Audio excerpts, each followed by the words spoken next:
France Inter. It's morning edition from NPR News.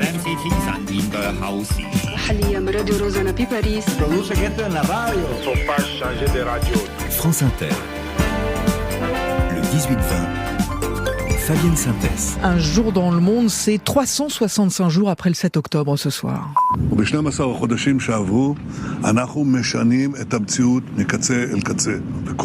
Et bien sûr, c'est Benjamin Netanyahou qu'on entend, c'était hier, et il dit ceci: depuis un an, nous changeons la réalité du tout au tout, et le monde entier est stupéfait des coups que nous portons à nos ennemis. Bonsoir Hugo Micheron. Bonsoir Fabienne Synthèse. Merci beaucoup d'être avec nous. Vous êtes enseignant, chercheur en sciences politiques, rattaché aux séries. Vous êtes maître de conférences à Sciences Po, spécialiste bien sûr du Moyen-Orient. Avec vous, nous allons aller dans la région, en Iran, au Liban, en Israël. Nous irons aussi, dans la mesure du possible, à Gaza. Nous allons balayer cette région, comprendre ensemble si cette journée du 7 a changé le monde et si elle a balayé, bouleversé jusqu'à combien la géopolitique globale. Mais je voudrais qu'on commence par cette phrase de Netanyahou qui dit « Nous changeons la réalité du tout au tout ».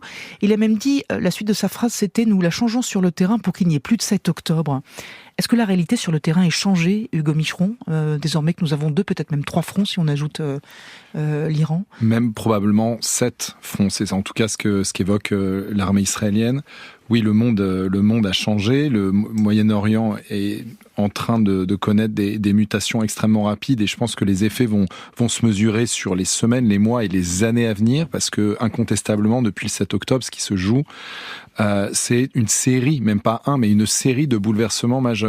En l'occurrence, le dernier en date, c'est évidemment l'invasion israélienne du Sud-Liban, avec une justification israélienne qui est celle que vous mentionnez de Netanyahou, qui est de dire en fait on change ça, on fait un grand coup de balai, comme si les choses étaient aussi simples, pour que tout change. Ça, c'est une justification. La réalité, c'est qu'on ne sait pas dans quel sens ça va changer. Est-ce que justement, je reviens à cette phrase, on se dit pas que les voilà les buts de guerre en fait, ceux qu'on n'avait pas bien vus au début, qui restaient très très flous, s'agissant Gaza très clairement, s'agissant du Liban, faire revenir au nord 60 000 déplacés. Est-ce qu'au fond, là, il n'est pas en train de nous dire c'était ça les buts de guerre? Et donc depuis le début, on sait que c'est ça qui va se passer. Oui, mais alors déjà, les buts de guerre, faut les énoncer avant de faire la guerre, pas quand on est au milieu du guet. Et l'autre sujet, c'est que en fait, rien n'est moins sûr que ce qui se joue actuellement dans la destruction de Gaza, puisqu'il y a eu quand même destruction de la ville qui est, de la bande de Gaza qui est largement inhabitable aujourd'hui, et ce qui se joue en ce moment au Liban, on n'est pas sûr que ça donne pas quelque chose de pire non plus. Et je veux dire, c'est là où on a jeté la pièce en l'air, on ne sait pas de quel côté tout ça va tomber. Ce qui est sûr, c'est que du côté israélien, il y a un avantage tactique et militaire qui est très impressionnant. Il faut remarquer la rapidité avec laquelle l'armée israélienne a désossé le Hezbollah, en tout cas son commandement, en l'espace de quelques semaines. Qui était déjà faible. Qui était faible, mais qui montre aussi, en rétrospective, maintenant on arrive à comprendre un certain nombre de choses. Visiblement, Israël était assez peu préparé sur le front sud, au niveau de Gaza, et par contre, ils avaient un plan qu'ils avaient probablement mûri depuis très longtemps, probablement depuis 2006, la dernière invasion du Liban, guerre du Liban, et on voit que là, ce qui s'est joué, c'est que méthodiquement, l'armée israélienne et les renseignements israéliens ont abattu un certain nombre de cartes, et qui fait que le Hezbollah est dans une situation déplorable. Alors on y reviendra au Hezbollah, mais juste puisque vous êtes là-dessus, c'était hier, je crois, un article dans le Washington Post qui disait que le sabotage des talkie-walkie datait de 2015. Ouais. Quand on y songe, ce qui est quand même incroyable à imaginer. Oui, et ça veut bien dire que ce conflit a une antériorité qu'on a du mal souvent à suivre depuis l'Europe. Probablement qu'une grande partie de cette stratégie israélienne a pris forme après 2006, parce que quand on voit ce qui est très frappant, le contraste entre ce qui se passe depuis cet été avec le Liban et la dernière guerre du Liban de 2006, c'est qu'en 2006, Israël finalement avait d'assez mauvais renseignements côté libanais. Ils étaient rentrés en étant très mal préparés au terrain, et puis finalement la guerre avait assez peu duré. Là, on a au contraire des qualités d'enseignement exceptionnelles, avec des opérations qui ont été la mort du chef Nasrallah, par exemple, c'est un énorme coup, avec des moyens considérables. Il faut rappeler, vous voyez, c'est des chiffres qui donnent la dimension de cette guerre, la bombe qui a tué Hassan Nasrallah dans son bunker faisait 83 tonnes.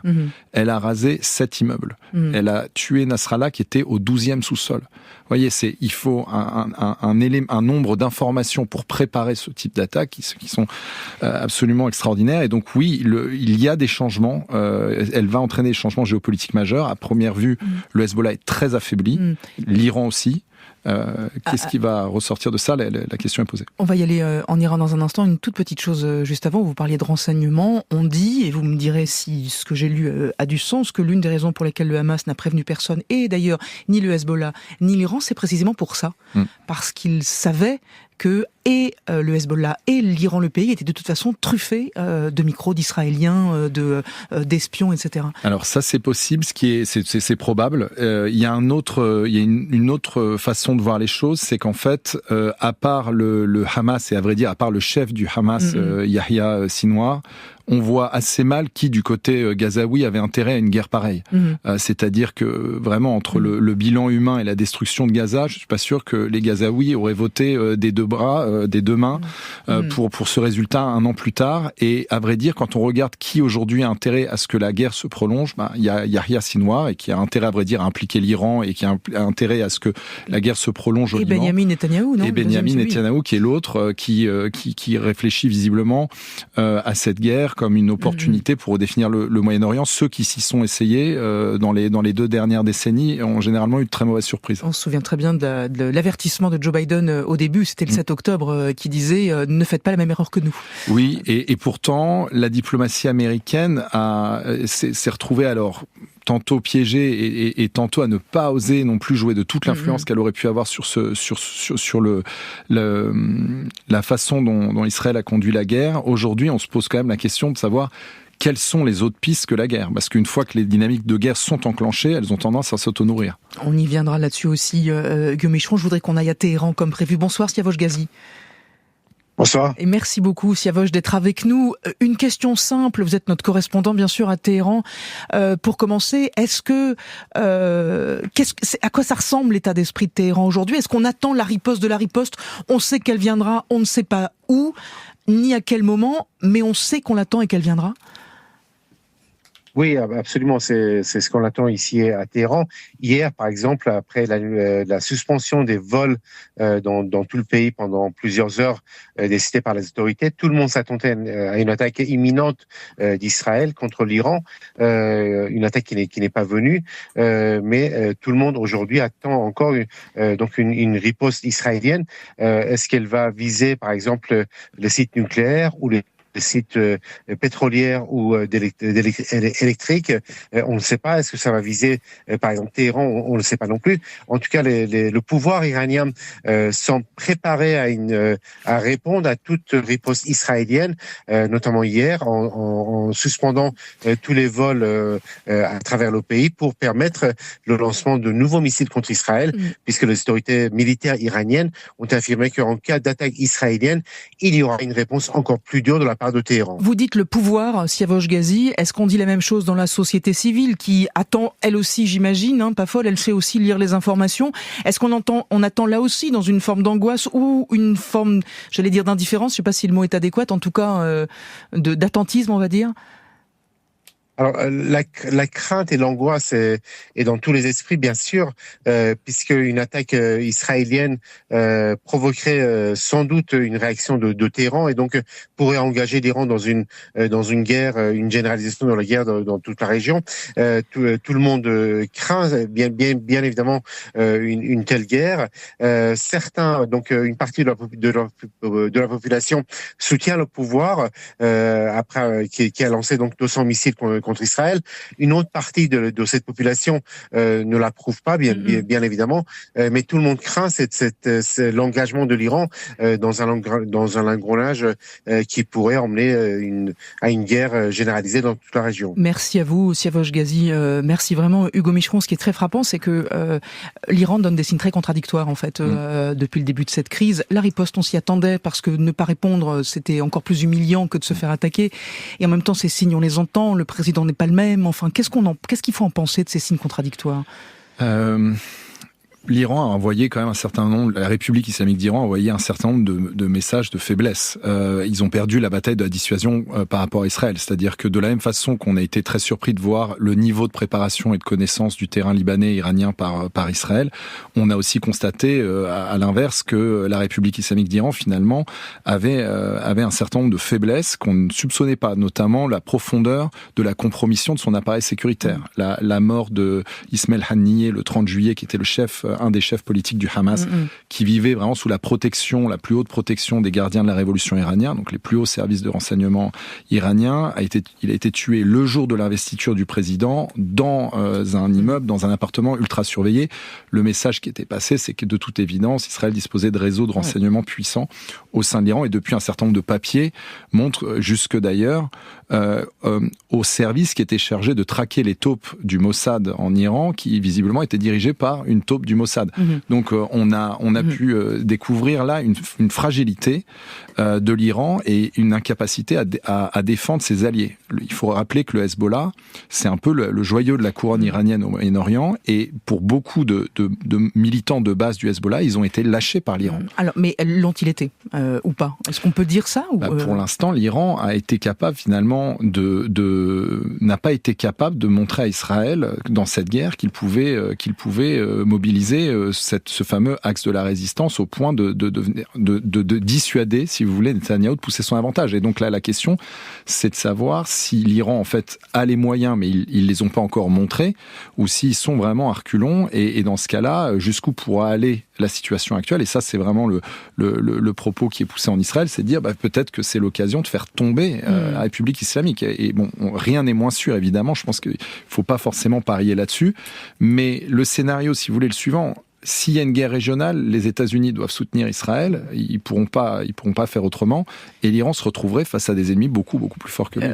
Le discours belliqueux du guide suprême, c'est une chose. La promesse de détruire Israël, etc. C'est des choses qu'on a beaucoup entendues, mais je me demandais si c'était encore vrai. En fait, regardez la dernière réaction israélienne. Ils ont envoyé donc près de 200 missiles. Il y a eu, la plupart sont tombés ont été interceptés. Ceux qui sont tombés sur une base aérienne sans faire de victimes. La seule victime est une victime civile palestinienne, puisque le missile est tombé au mauvais... Le message envoyé est catastrophique pour un pays qui, par ailleurs, jusque-là, avait beau jeu de vouloir garder la face. Et après, on peut pas s'empêcher de se dire, ils ont bon dos, les Palestiniens, dont on a l'impression qu'ils sont complètement oubliés de l'équation. Enfin, on a vu ressortir du bois l'Arabie Saoudite récemment, mais on sait bien que ressortir du bois, c'est pas pour aider les Palestiniens, sinon on le saurait depuis 365 jours. Maintenant, c'est là que nous allons aller avec vous, Tian Monin. Bonsoir. Bonsoir. Parce qu'on peut pas faire comme si on n'allait pas aller à Gaza, même si on ne peut pas y mettre les pieds. Enfin, en tout cas, les journalistes ne peuvent pas y mettre les pieds. Mais c'est vrai que le sentiment qu'on a, et on le disait à l'instant, c'est que Gaza et les Palestiniens ont disparu de la photo. Là, depuis ces dernières semaines, en gros, depuis l'attaque au Liban. Oui, et en même temps, ça reste une guerre sans fin, parce que les choses continuent. Il y a eu un phénomène d'accalmie il y a une dizaine de jours, quand le centre de gravité s'est déporté au nord, et puis des opérations plus intenses la semaine dernière, et aujourd'hui, l'encerclement d'un camp, le camp de Jabalia, avec des opérations qui pourraient être très puissantes. Ça veut dire quoi? Ça veut dire que les analystes estiment que le Hamas est devenu résiduel. On n'a plus l'organisation, les bataillons, la structure n'est plus aussi forte qu'elle a pu être, mais le groupe armé n'a pas disparu. Et donc les Israéliens reviennent sur des terrains qu'ils avaient déjà sécurisés, nous avait-il dit, il y a quelques mois. On est un petit peu dans le serpent qui se mord la queue.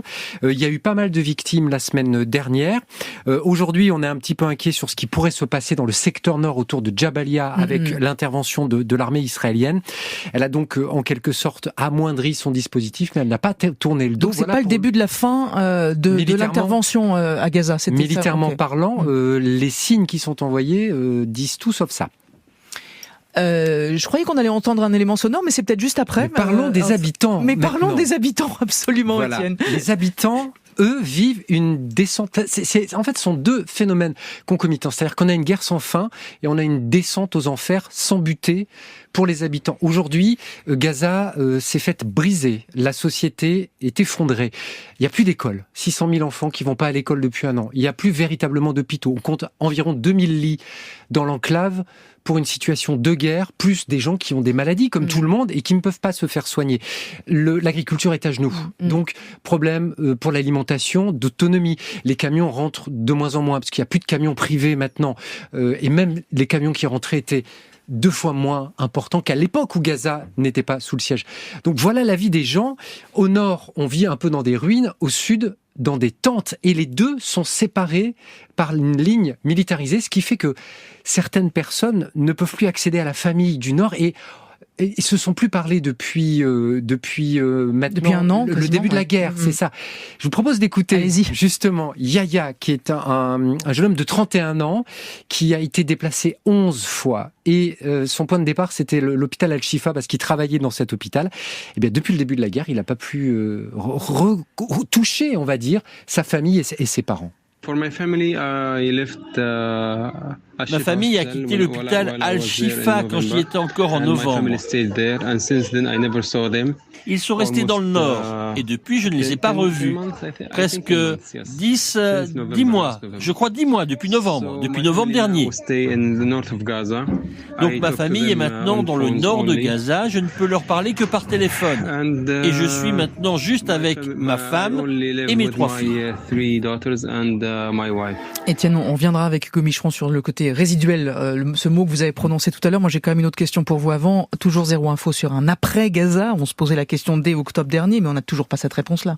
Non, ça reste quelque chose qui doit être concrétisé. C'est-à-dire que Benyamin Netanyahou a rappelé qu'il voulait un État démilitarisé et une autorité civile, mais quid de l'autorité palestinienne ? On ne voit pas la Palestine, justement, ce que vous disiez tout à l'heure, au sein de cet État.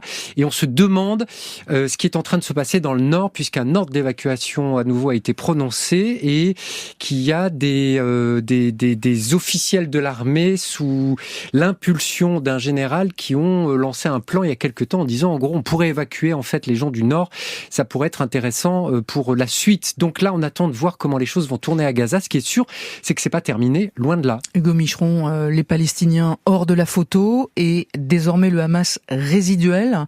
Résiduel, ça veut dire, vous êtes bien placé pour le savoir, qu'il en reste toujours quelque chose et on ne sait pas où ça ressort. Mais Oui, à commencer justement par le chef et l'instigateur des 7 octobre, des attaques du 7 octobre, qui est Yahya Sinwar, qui n'a pas été trouvé, alors que, et là aussi le contraste est impressionnant avec Nasrallah au nord, sur le Libanais, qui lui, visiblement, a été extrêmement rapidement localisé.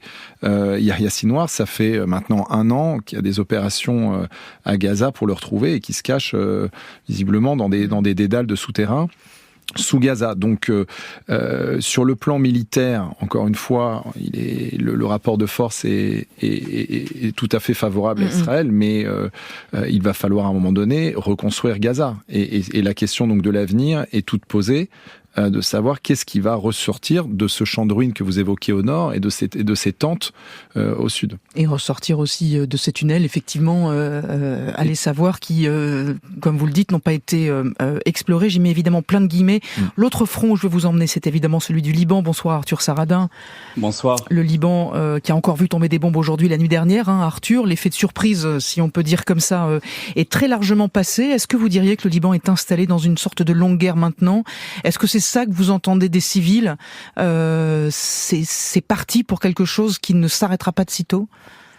Alors, pour la longue guerre, oui. Après, je pense qu'il y a toujours un effet de surprise, en fait. Parce que, en fait, le pire pour les civils à vivre au Liban, c'est l'incertitude.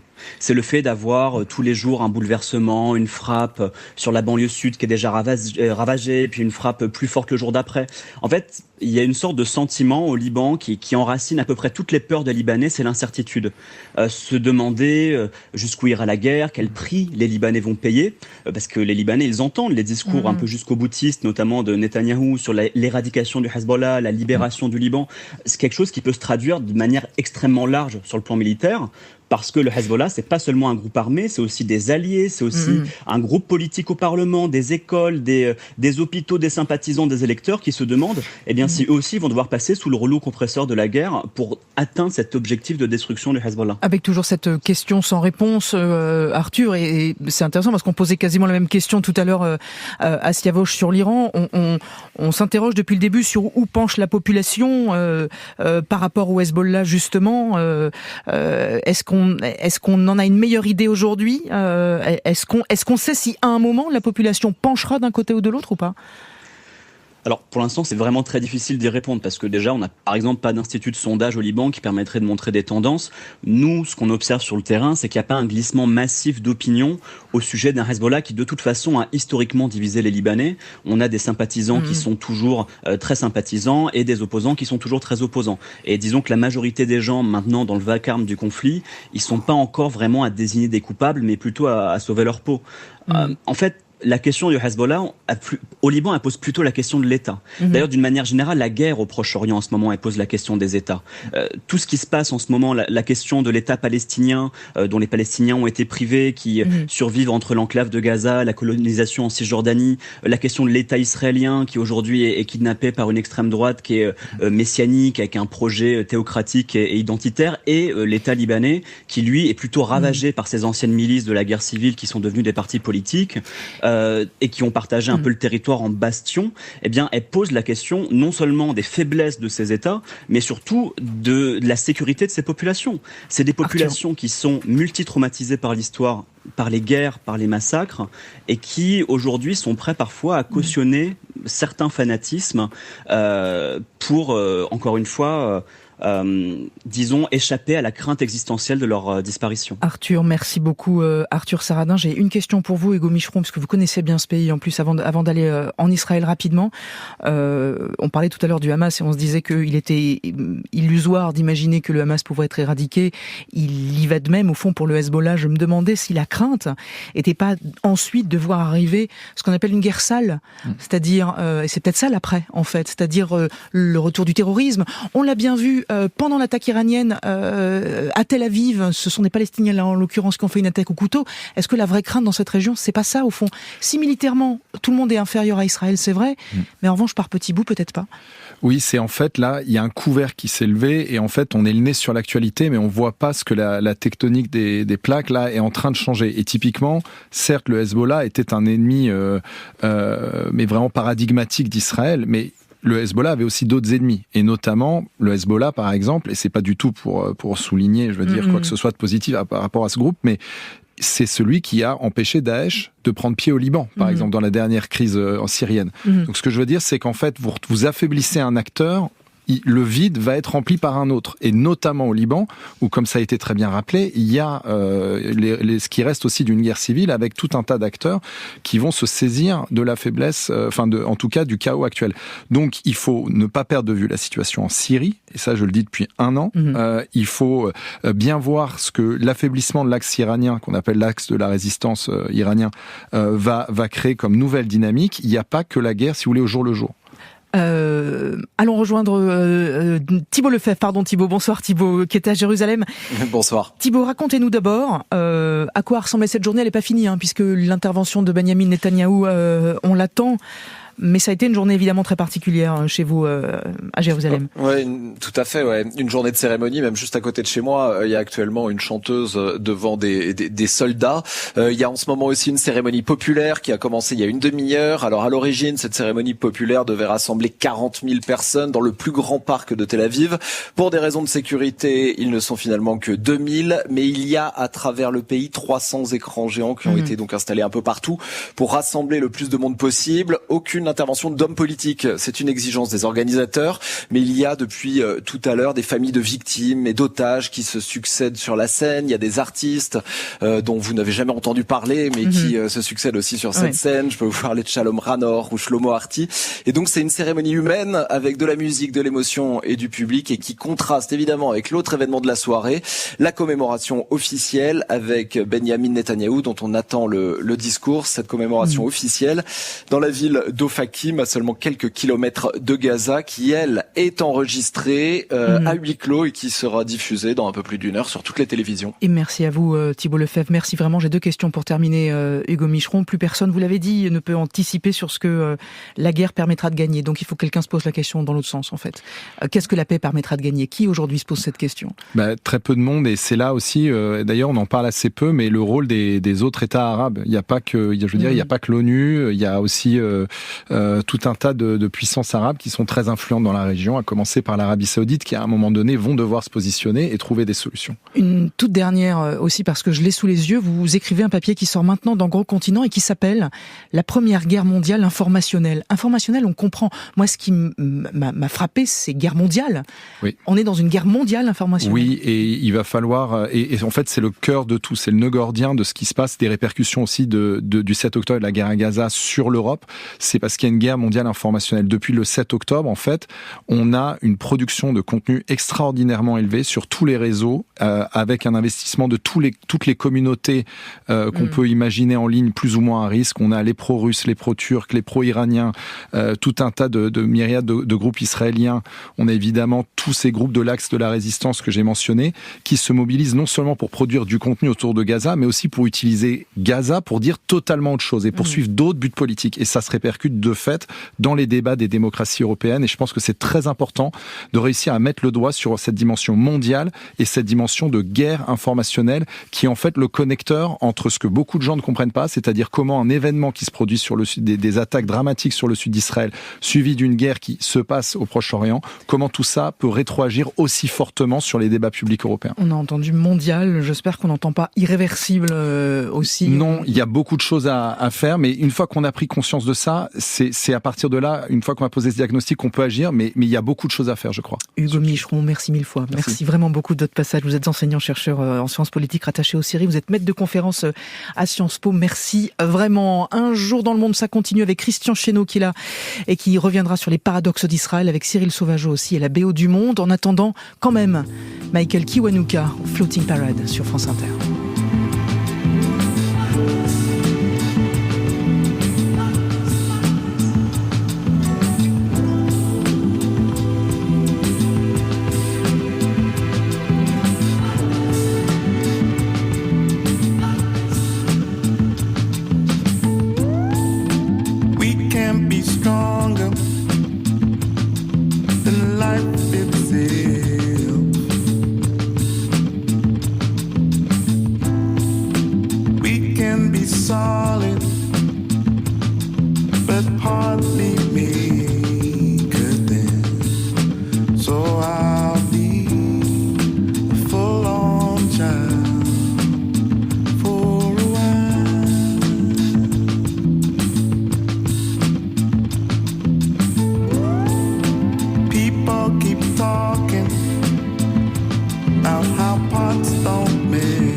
Kiwanuka, Floating Parade sur France Inter. Et dans Un jour dans le monde, à 18h50, c'est Christian Chesneau ce soir.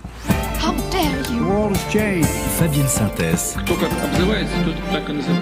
Le 18-20. Et bien sûr, on tourne toujours autour du 7 octobre. Et Christian, vous vous interrogez ce soir sur les paradoxes de la puissance militaire et technologique d'Israël. Oui, Fabienne, l'armée israélienne et le Mossad ont le bras long, répète le Premier ministre Benjamin Netanyahou. Israël a pu décapiter la direction du Hezbollah, mener des frappes en Iran, au Liban, en Syrie et même au Yémen contre les rebelles houthis. Loin de chez lui, Israël a le regard perçant et la main destructrice contre ses ennemis. Mais les autorités israéliennes donnent aussi l'impression de souffrir de troubles de la vision. L'État hébreu, où la sécurité est pourtant l'alpha et l'oméga du pays, n'a rien vu venir des projets macabres du Hamas, ou n'a pas compris ce qui se tramait de l'autre côté du mur qui sépare le territoire palestinien de la bande de Gaza, comme s'il était aveuglé par sa supériorité technologique et militaire.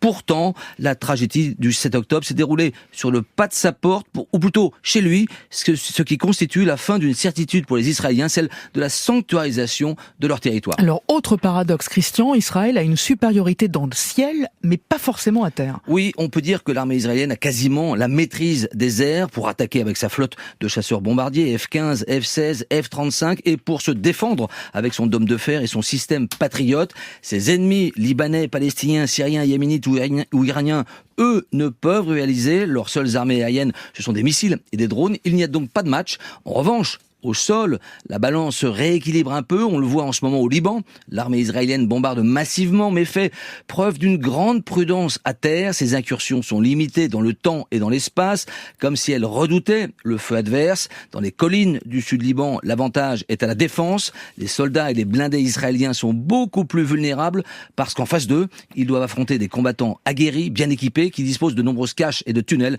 dans le maquis libanais. Vous avez parlé de troubles de la vision, Christian, il y a une seconde. Il y a aussi une forme d'incertitude dans la stratégie d'Israël. Et au fond, on en parlait avec Hugo Micheron à l'instant, quels sont les vrais buts de guerre ? Écoutez, à court terme et tactiquement, Benjamin Netanyahou a le sentiment d'avoir une fenêtre d'opportunité pour porter des coups, sinon fatals, du moins décisifs à tous ses ennemis. Il en profite à fond. Il est sans frein, me confiait ces jours-ci un ancien ambassadeur de France au Liban. Il est un peu dans la posture des néoconservateurs américains d'il y a 20 ans qui pensaient que le renversement de Saddam Hussein en Irak par la force était le premier domino d'un nouveau Moyen-Orient démocratisé. Vous vous souvenez, Fabienne, à la Maison-Blanche, on appelait ça le chaos constructif, d'où sortirait une région soudainement apaisée. Alors aujourd'hui, le Premier ministre israélien veut faire bouger les lignes partout au Moyen-Orient, mais comme pour les États-Unis, le retour de bâton risque d'être violent, ce qui signifie la perspective pour les Israéliens d'une guerre permanente pour de longues années. Merci beaucoup Christian Chesneau. Pour terminer cette page, c'est la BO du Monde le lundi qui s'est transportée elle aussi en Israël et c'est Cyril Sauvageau. France Inter, le 18-20. Parce que Cyril, bien sûr, l'onde de choc du 7 octobre n'a pas épargné le monde de la musique et depuis un an, bon nombre d'artistes témoignent à leur manière de ce traumatisme. De la stupeur à la colère, du deuil à l'introspection, les musiques inspirées par le 7 octobre racontent sur tous les tons et tous les registres le bouleversement vécu par la société israélienne. Parmi les tubes les plus clivants de l'année écoutée, ce titre rap Arbou Darbou du duo Ness et Stila.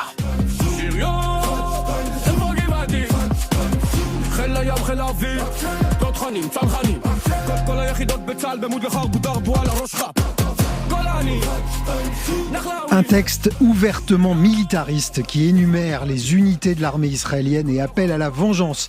Le propos peut sembler brutal, mais il parle à une partie de la jeunesse israélienne, une génération qui n'était pas née au moment des accords d'Oslo et qui n'a rien connu d'autre que Netanyahou au pouvoir. Mais ce genre de chanson, Cyril, Va-t-en guerre, ne représente qu'une partie de la production post-7 octobre. Oui, c'est surtout le deuil et le recueillement qui prédominent. Beaucoup de chansons écrites en hommage aux victimes des attaques du Hamas. Un survivant du Nova Festival, Noam Cohen, relate même sa propre histoire dans ce morceau.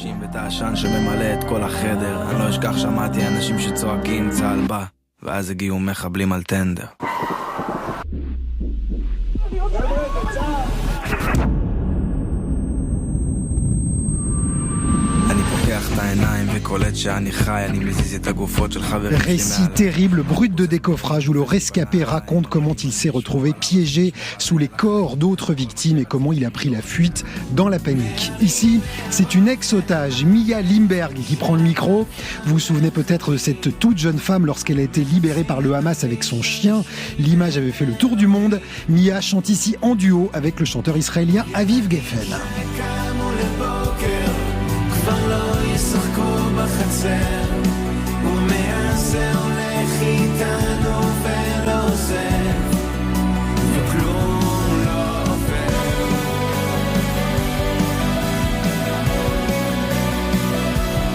Et Cyril, pour la société israélienne, le 7 octobre a réveillé le souvenir d'une autre guerre où la musique avait là aussi joué un rôle important. La guerre de Kippour en 73, 50 ans pile auparavant.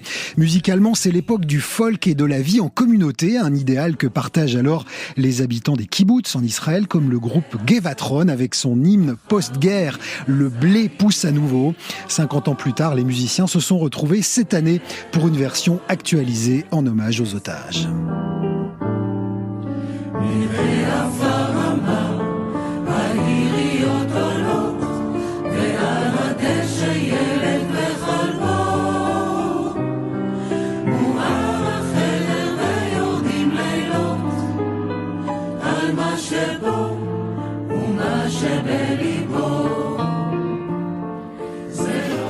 Dans ce pays traumatisé, Cyril, les voix de la raison et de la modération ont un peu de mal à se faire entendre. Et malgré tout, certains, comme le trompettiste de jazz Avishai Cohen, utilisent leur notoriété pour porter un autre discours, opposé de longue date à la politique de Benjamin Netanyahou.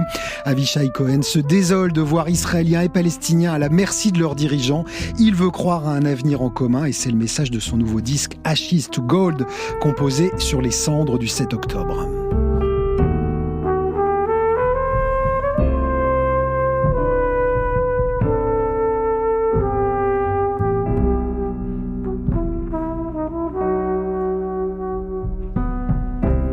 Et une démarche similaire côté palestinien, celle du joueur de oud Adnan Joubran, le cadet des frères Joubran qui multiplie les tournées en trio. Voici un extrait de son nouveau projet, ça s'appelle Before and After, avant et après, musique construite à partir d'ambiances sonores de Gaza recueillies avant la guerre, comme pour dire que le drame des Gazaouis a démarré bien avant le 7 octobre.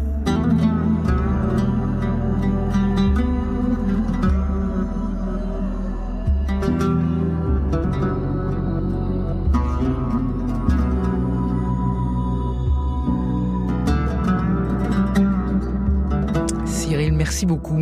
Merci vraiment. C'est comme ça que se ferme cette page du 18-20 consacrée au 7 octobre, un an après.